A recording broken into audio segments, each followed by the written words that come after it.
कस्तूरी तिलकम ललाट पटले वक्षस्थले कौस्तुभम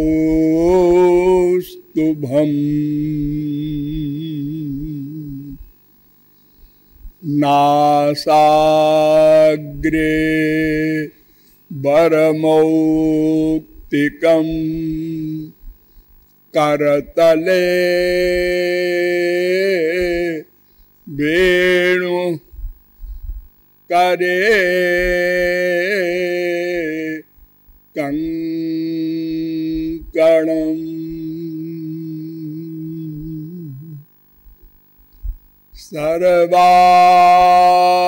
सर्वांगे हरिचंदनम सुललितम कंठे च मुक्तावली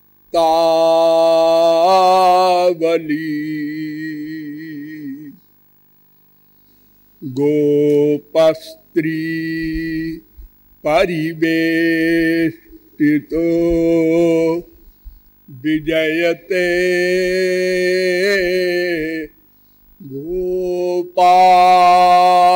गोपाल चूड़ामणि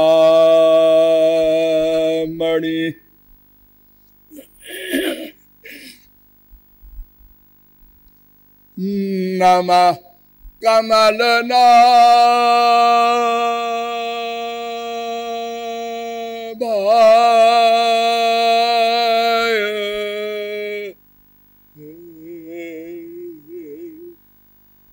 नमः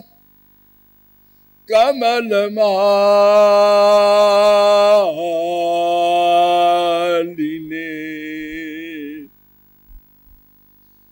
नमः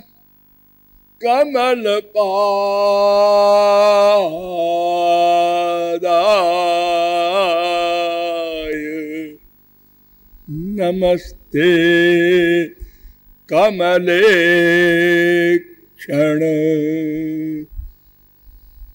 यो ब्रह्माणं विदधाति पूर्वं जो वै वेदांश्च प्रहिणोति तस्मै तग्वं देवमात्मबुद्धिप्रकाशं मुमुक्षुर्वै शरणमहं प्रपद्ये।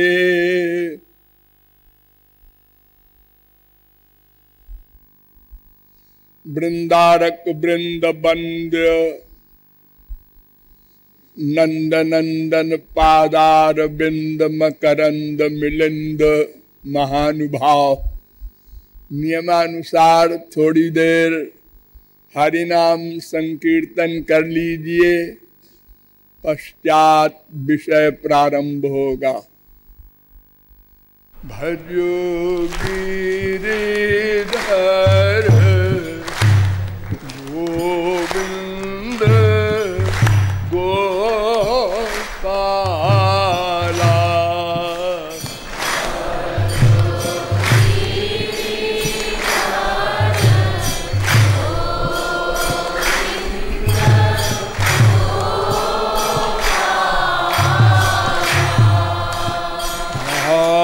भजो गिरिधर गोविंद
बोलिए वृंदावन बिहारी लाल की।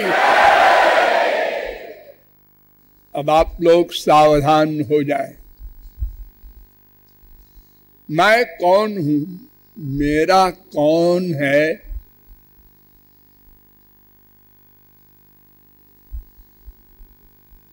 इन प्रश्नों को हल करना है। तदर्थ अब तक आप लोगों को बताया गया कि प्रत्यक्ष प्रमाण अथवा अनुमान प्रमाण से यह प्रश्न हल नहीं हो सकता। वो रीजन, वो कारण भी बताया गया और बताया गया कि शब्द प्रमाण के द्वारा यह प्रश्न हल किया जा सकता है। शब्द प्रमाण में 3 प्रस्थान बताए गए। उसमें श्रुति प्रस्थान के द्वारा अर्थात उपनिषदों के द्वारा आप लोगों को बताया गया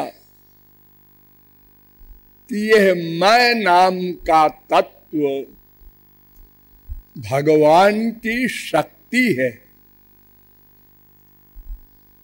अर्थात एक भगवान भी है और एक माया भी है। मैं के अतिरिक्त ये 2 तत्व और भी हैं और ये तीनों सनातन तत्व हैं। और यह भी बताया गया कि ये तीनों तत्व स्वतंत्र नहीं है। जीव और माया ये भगवान की शक्ति है।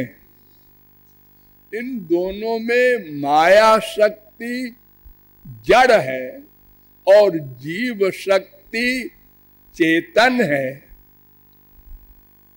और यह जीव शक्ति न तो भगवान की पराशक्ति का अंश है, अर्थात पराशक्ति युक्त श्री कृष्ण का अंश भी नहीं है, और माया शक्ति युक्त श्री कृष्ण का अंश भी नहीं है। क्यों? यदि पराशक्ति युक्त श्री कृष्ण का अंश होता तो श्री कृष्ण के सारे गुण होते। जैसे समुद्र का प्रत्येक बूंद खारा होता है, नमकीन होता है, ऐसे ही भगवान का अगर स्वरूप शक्ति युक्त अंश होता तो वो स्वरूप शक्ति युक्त होता, अर्थात सत चित आनंद से युक्त होता, अर्थात नित्य जीवन होता, सर्वज्ञ होता और अनंत अपरिमेय अपौरुषेय दिव्य परमानंद से नित्य युक्त होता। किंतु ऐसा नहीं है। और माया शक्ति का अंश इसलिए नहीं है कि माया जड़ है और जीव चेतन है, इसलिए इसको तटस्था शक्ति कहा गया। यत् तटस्थम तु चिद्रूपम स्वसंवेद्याद् विनिर्गतम रंजितम गुणरागेण सजीव इति कथ्यते नारद पांचरात्र। ये भगवान के पास है क्योंकि दोनों चेतन हैं, चित्त हैं, और माया जड़ है, इसलिए वो जीव शक्ति के नीचे है, इसलिए इसको तटस्थ कहा गया। और कहा गया कि भगवान से जीवों का भेदा भेद संबंध है, अर्थात कुछ अंश में अभेद है, एकत्व है, और कुछ अंश में भेद भी है। और यह भी बताया गया कि जीव शक्ति और माया शक्ति भगवान के अधीन है, स्वतंत्र नहीं है। और यह भी बताया गया कि ये दोनों शक्तियां भगवान श्री कृष्ण में अंतर्भुक्त हैं, पराशक्ति भी जीव शक्ति भी। हाँ, क्यों जी? अगर पराशक्ति भी भगवान के भीतर है और जीव शक्ति भी भगवान के भीतर है, तो पराशक्ति का प्रभाव जीव पर क्यों नहीं आया? ये माया शक्ति का प्रभाव क्यों पड़ा है? और ये वो तो बड़ी प्रबल शक्ति है, पराशक्ति, उसको माया को भगा देना चाहिए था। जीव में भी पराशक्ति आ जानी चाहिए थी। जब एक ही स्थान पर पराशक्ति भी है, जीव शक्ति भी है, माया शक्ति भी है, तीनों शक्तियों का शक्तिमान भगवान है। जैसे आग प्रकाश भी करती है, जलाती भी है, तो ये दोनों शक्तियां एक जगह रहती हैं आग में। ऐसा नहीं है कि जलाने की शक्ति अलग रहती हो, प्रकाश करने की शक्ति अलग रहती हो। देखो, आप लोग प्रकाश में बैठे हैं, कोई जल रहा है, ये आ गई तो है, इसको बिजली बोलो, कुछ बोलो, तो ये पराशक्ति जीव शक्ति में प्रकट क्यों नहीं होती? तो इसका भी उत्तर है वेदांत में।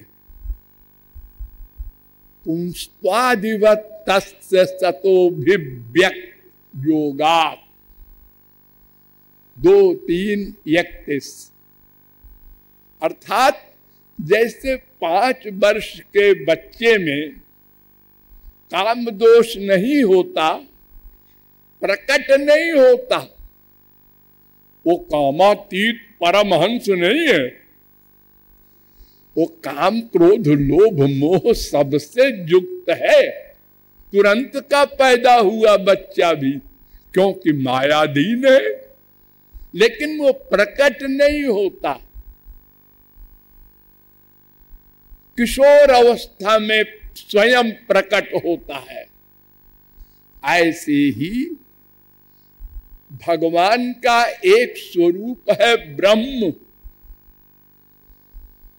द्वेवाओ ब्रह्मणो रूपे मूर्तं चैवा मूर्तं च, बृहदारण्यकोपनिषद 2:3-1। निराकार ब्रह्म के प्रकांड प्रवक्ता आदि जगत गुरु शंकराचार्य ने भी माना, द्विविधम ही ब्रह्म अवगम्यते। 2 प्रकार का ब्रह्म का स्वरूप होता है, मूर्तं चैवा मूर्तम द्वे एव ब्रह्मणो रूपे। तो निराकार ब्रह्म श्री कृष्ण का ही तो रूप है ना। हाँ हाँ, अद्वैत तत्व एक ही होता है, वो है श्री कृष्ण, उन्हीं का स्वरूप है ब्रह्म। लेकिन ब्रह्म में श्री कृष्ण की सब शक्तियां प्रकट नहीं होती, केवल स्वरूपानंद, केवल अपनी सत्ता की रक्षा, बस। न वो रूप धारण है, न नाम है उसका, न गुण है, न लीला है, कुछ प्रकट नहीं होता है सब। जैसे एक बीज होता है गेहूं का, चने का, बोरे में बंद है साल भर से, उसमें अंकुर नहीं पैदा होता है, सब उसमें। कैसे मालूम होता है? सब है, खेत में डाला किसान ने अक्टूबर में, ओ 1 महीने में अंकुर पैदा हुआ, 2 महीने में पेड़ हो गया, 3 महीने में फल आ गए। ये कहां से आ गए? उसमें थे लेकिन प्रकट नहीं थे। ये भगवान की शक्ति का कमाल है। तो उन्हीं भगवान की शक्ति का एक कमाल है कि ब्रह्म में भगवान संबंधी शक्तियों का प्राकट्य नहीं होता। ऐसे ही जीव में पराशक्ति का प्रभाव नहीं होता, यद्यपि भगवान के ही भीतर पराशक्ति, जीव शक्ति, माया शक्ति, तीनों ही शक्तियां अंतर्भुक्त हैं। आगे चलो। तो क्यों जी ये भेदा भेद प्रकाश जो आप कहते हैं, इसको जरा डिटेल में बताइए, क्योंकि हमारे संसार में तो ऐसा नहीं होता। आग जलाने का काम करती है तो आग बर्फ का काम नहीं कर सकती, बर्फ ठंडा करने का काम करता है, वो जलाने का नहीं कर सकता। सूरज प्रकाश का कार्य करता है, सब एक एक कार्य करते हैं। और भगवान में ये दो बातें कैसे हैं? हमसे भगवान से भेद भी बताते हैं आप और अभेद भी बताते हैं। हाँ,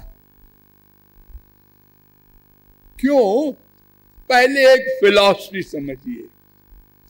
शक्ति और शक्तिमान,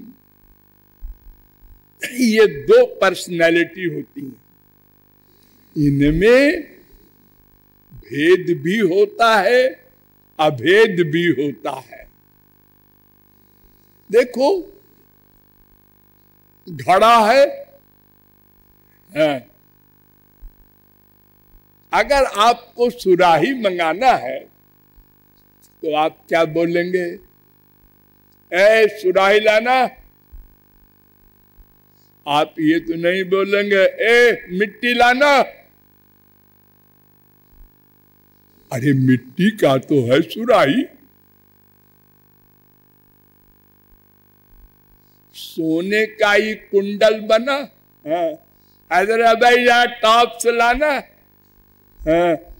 अब ये तो नहीं आप कहेंगे कि श्रीमती जी सोना मंगा रही हैं।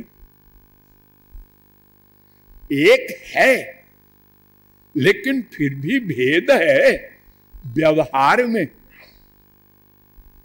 तो भगवान भी चित्त है, चित्त माने चेतन, और हम भी चित्त हैं माने चेतन। अरे यही तो हमारा कमाल है। जीवत्व क्या? चेतना, बस।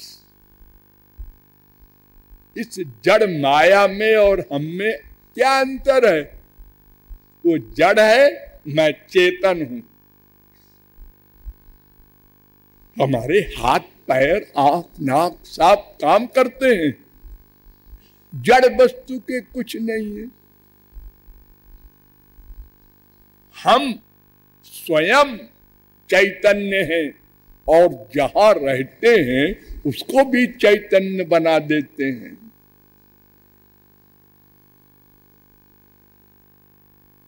तो ये भगवान में हम में बराबरी है।